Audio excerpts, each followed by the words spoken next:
Gini, di dalam sholat itu ada 3 waktu, Pak. Sholat itu waktunya dibagi 3.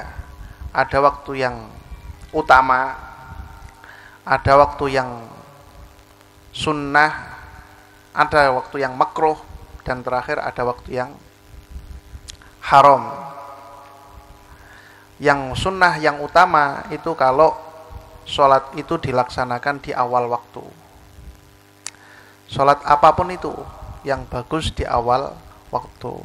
Termasuk sholat isya. Sholat isya itu bagusnya di awal waktu.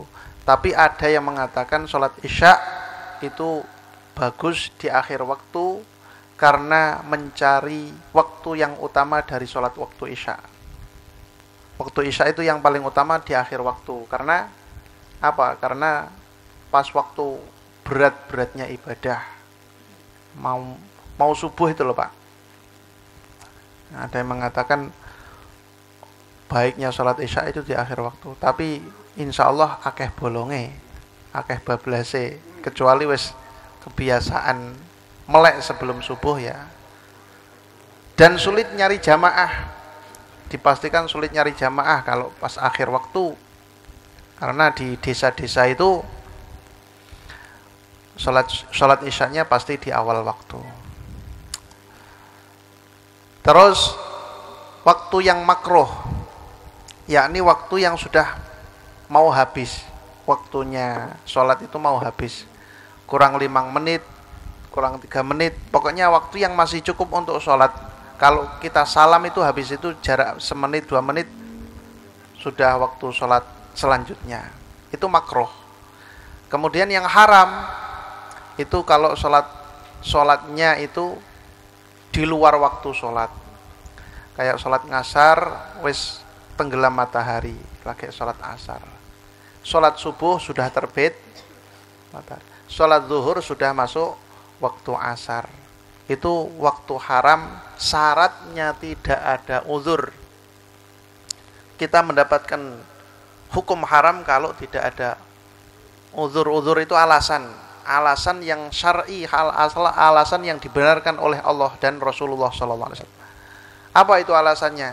Alasan kita tidak sholat di waktunya, habis itu diqodoi tak ya? Pasti diqodoi ya, Pak ya? Wajib diqodoi.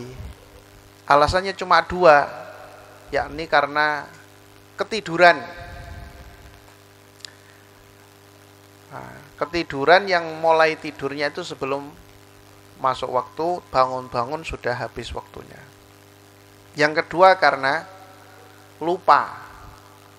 Lupa itu biasanya ada kesibukan baru yang tidak biasa kita lakukan, sehingga kesibukan itu sampai melupakan, tidak ngerti jam lah. Contohnya rewang. Wong rewang ini kadang-kadang saking asike rewang, mulai dari sebelum zuhur, tahu-tahu asar.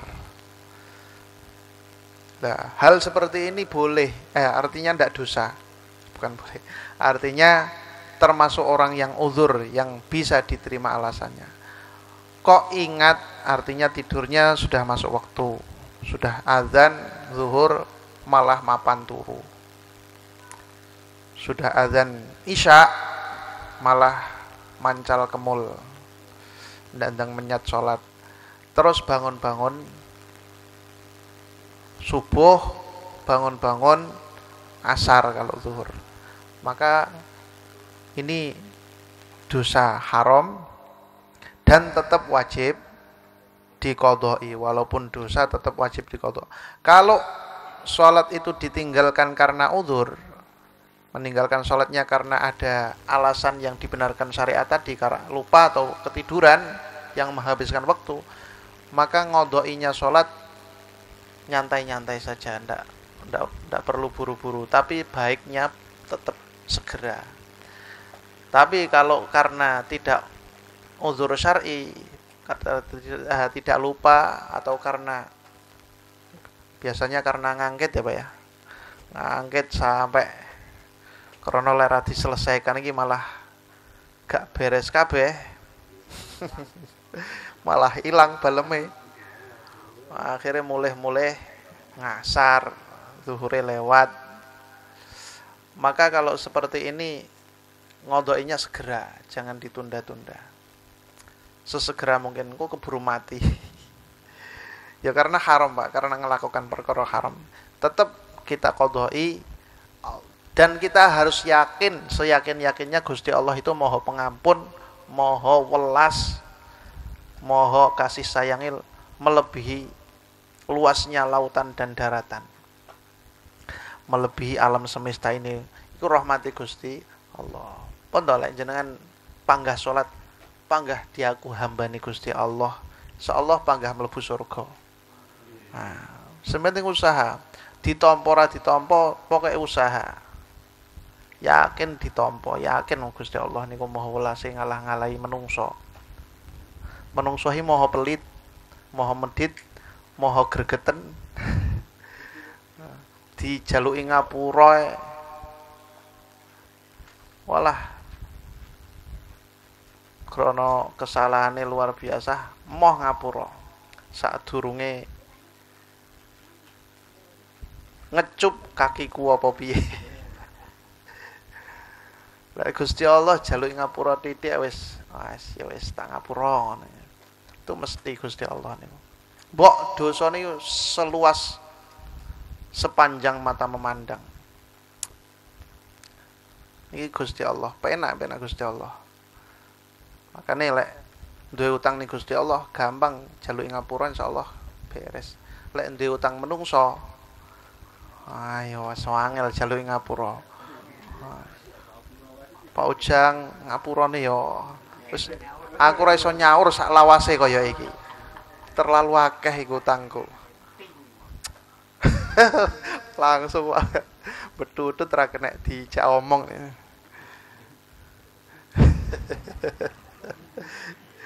Masalahnya sing termasuk sering utang kula. Ya Allah. Pun nggih, dadi yakin diterima Pak salate. Walaupun salah-salah salate. Pun to, Gusti Allah yakin diterima. Wonten mawon, yakin diterima mawon. Keyakinan jenengan itu yang bikin Gusti Allah nerima niku. Bukan karena benar, ya kita tetap berusaha membenarkan sholat itu tetap usaha. Tapi dengan modal yakin saja insya Allah Gusti Allah Maha Welase luar biasa. Niki Gusti Allah. Yang penting dikodoi. Jangan ndak dikodoi. Walaupun gara-gara tidur yang tahu-tahu bablas. Gitu Pak ya. Krana ngeten, Gusti Allah itu seneng karo hambane sing selalu njaluk ngapura. Sing dosa terus njaluk ngapura, luwih seneng, Pak. Gusti Allah lebih cinta kepada hambanya yang berbuat dosa terus minta ampun daripada hambane sing ora tau gawe dosa. Wong nek apik iki malah gak patek disenengi kali Gusti Allah. Terlalu apik. Nggih. Bahkan dawuh Gusti Kanjeng Nabi Muhammad sallallahu alaihi wasallam. Saumpama sak dunia iku apik kabeh renek sing gawe dosa. Maka Gusti Allah akan mematikan seluruh yang bagus tadi dimatikan sama Gusti Allah, terus diganti wong sing ahli gawe dosa tapi terus njaluk ngapura. Itu malah lebih dicintai sama Gusti Allah. Makane lek wong gawe dosa terus njaluk ngapura dosa terus awet uripe randang mati. Ra mati-mati lah. Nah, makane jenengan iki aja apik-apik banget. Ndang mati, Pak. Apik ndang mati. Pun apik ngeten iki mawon apik wis ngeten iki. Ini rokokan ngopi nggih dosa njaluk ngapura. Rokokan ngopi guyon nggih dosa njaluk ngapura. Kapi endang mati malahan. Pon. Wah ini satu pertanyaan lagi. Tinggal 10 menit. Waalaikumsalam warahmatullahi wabarakatuh. Pak Tanto ini. Nggih. Oh ya ya ya. Kodok salat. Ngeten. Misalnya yang sudah lama ditinggalkan jumlahe ra genah nggih. Tahunan contohnya. Jadi ketika kita berdoa ndak harus pakai bahasa Arab. Sing paling penting doa itu yang mustajab itu diawali dengan pujian, muji Gusti Allah, misal alhamdulillahirabbil alamin, utawa Allahumma hamdan. Kuwi ya bahasa Arab ya. Wis pokoke alhamdulillahirabbil alamin ngono ya Pak. Mosok alhamdulillah ra iso. Alhamdulillahirabbil alamin, Allahumma sholli ala sayyidina Muhammad baru ndonga.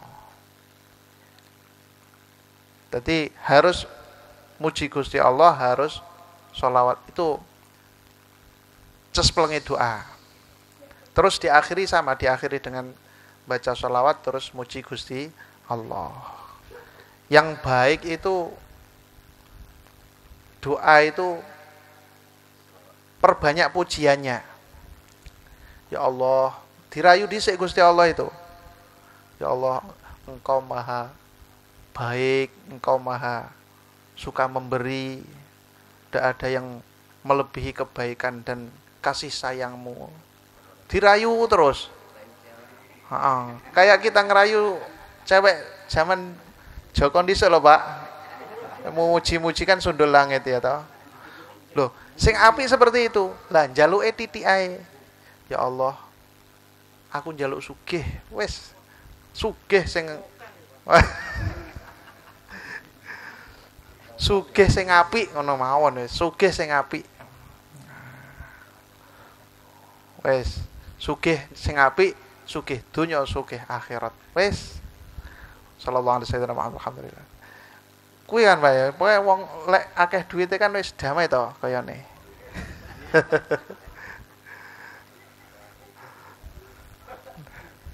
Mereka kakean permintaan malah sing disikne sing ndi malah ora jelas.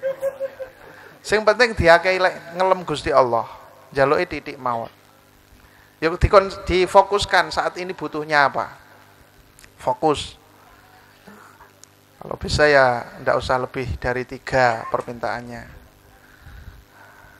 Ya dilebihkan banyak ya ndak apa-apa sebenarnya. Tapi yang bagus itu banyak mujinya Gusti Allah, sedikit mintanya. Fokus saat ini butuhnya apa. Niku cara ndonga. Kemudian cara ngodoi sholat. Kalau kita sudah bertahun-tahun tidak sholat misalnya, ini delalah waras. Berarti wasra sholatnya ada waras.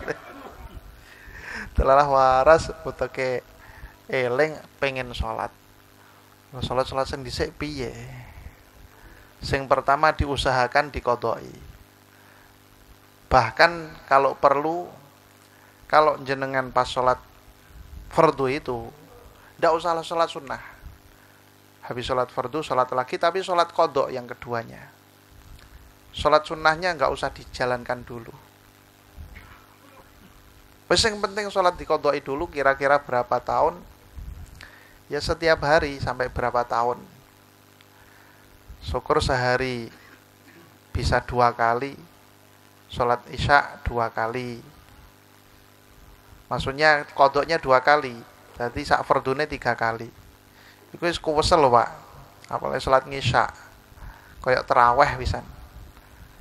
Ya kalau berat 2 kali, 1 kali saja. Jadi salat isya yang hari itu sama salat isya qadha.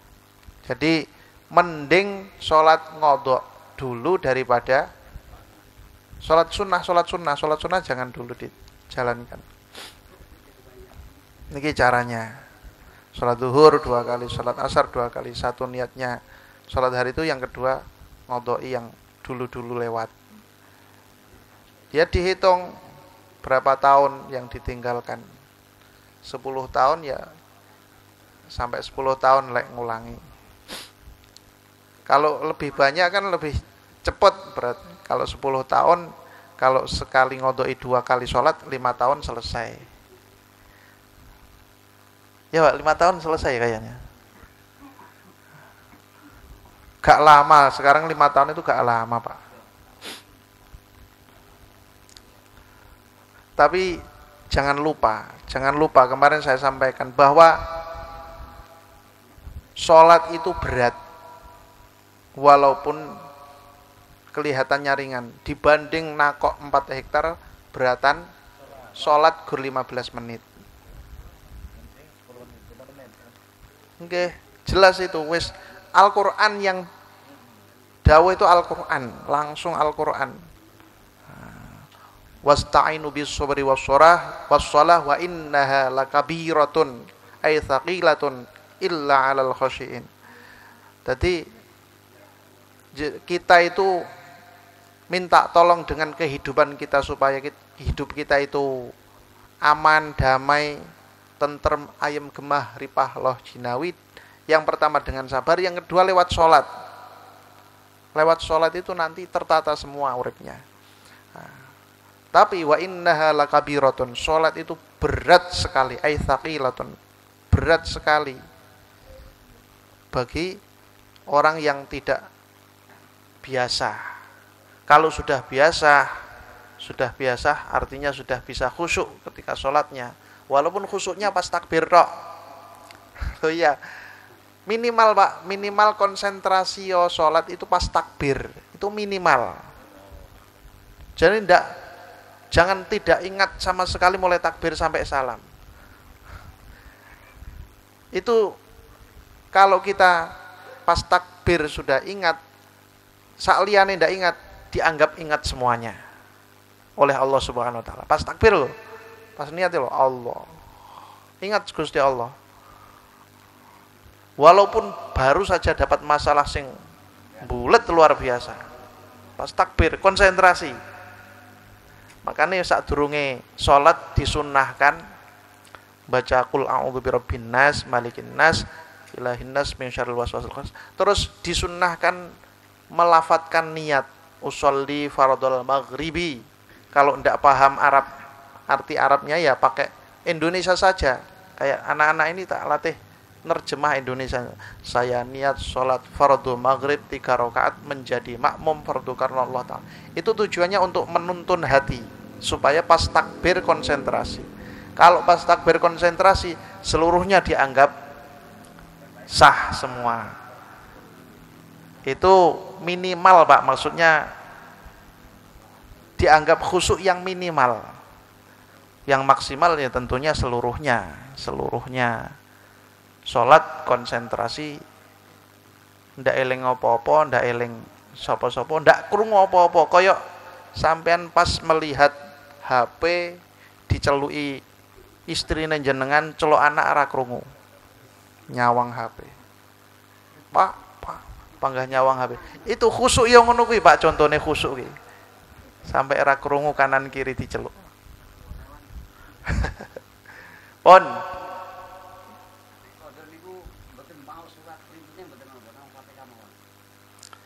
oh ngoten. Kalau qadha ya tetap kesunahan-kesunahan di dalam sholat semuanya sama. Kalau baca surat, yang pertama agak panjang, yang kedua agak pendek. Yang pertama alam tara, yang kedua li'ila. Kalau belum apal ya kulhu sama Anas. Yang baik yang pertama agak panjang Pak. Kalau kulhu sama al-falak nanti yang pertama pendek, yang kedua panjang. Yang pertama qul ya ayyuhal kafirun utawa idza jaa nasrullahi wal fath, yang kedua qul huwallahu ahad utawa ara'aital, bawahnya inna a'taina. Yang bagus itu yang pertama panjang, yang kedua pendek. Yang pertama itu atasnya urutan Al-Qur'an itu loh Pak. Urutan Al-Qur'an kan mulai dari Al-Baqarah terakhir An-Nas. Bukan An-Nas naik sampai Wadduha bukan, tapi Wadduha ke bawah contohnya. Wadduha lam nasyrah watini sampai kulhu al-falak an-nas itu runtutannya kayak gitu. Yang bagus runtut yang rokat pertama atasnya, rokat kedua bawahnya. Yang rokat pertama agak panjang, ya rokat kedua agak pendek. Itu bagusnya baca surat kayak gitu. Bahkan seandainya rokat pertama qul a'udzu birabbin nas, rokat keduanya surat Al-Baqarah. Tapi ambil seayat saja, jangan seluruhnya ya jeleput cangkeme. Kayak ya mesti rapal. Bismillahirrahmanirrahim. Alif lam mim. Allahu akbar. Oleh. Dzalikal kitabul la raiba fihi hudal lil muttaqin. Allahu akbar. Kan lebih pendek dari An-Nas sudah itu.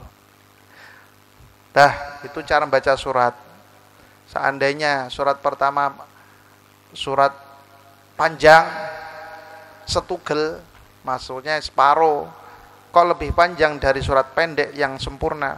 Ya bagusan yang panjang tapi setugel separuh ayat, separuh surat dibanding surat yang sempurna. Ndak apal kabeh.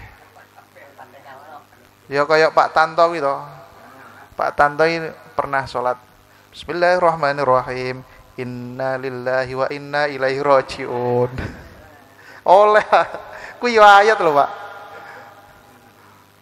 Aja dikira innalillahi wa inna ilaihi rajiun gak sah. Pagas.